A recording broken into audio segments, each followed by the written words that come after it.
Тажна е гледката во Битолската зоолошка градина, каде голем број од кафезите се полупразни. За помор на животни поради неисхранетост обвини опозицијата во Битолскиот совет. За неколку месеци изумреле 3 мајмуни, 2 змии, 2 бувови, пони којнче, кози, неколку елени. Советниците побараа одговори и одговорност од директорот, кој, велат, набавува сомнителна храна. Први месец голем број на животни се починати, одnosno угинати. Например, дека 2 змии се угинати. Например, дека 2 елени се изгинати. Например, дека едно којнче е загинато. Например, дека еден род на мајмуни е загинат. Например, дека паѓаат животни од неухранетост.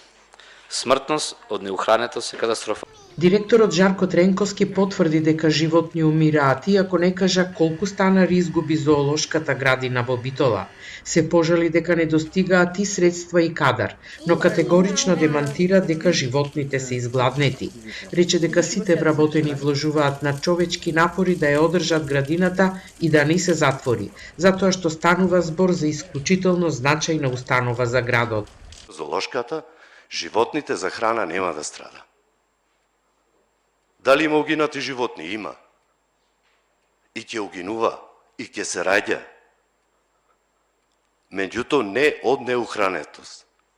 Значи сите обдукцијски наводи, точно, значи со фотографија, потврдува дека не се од неухранетост.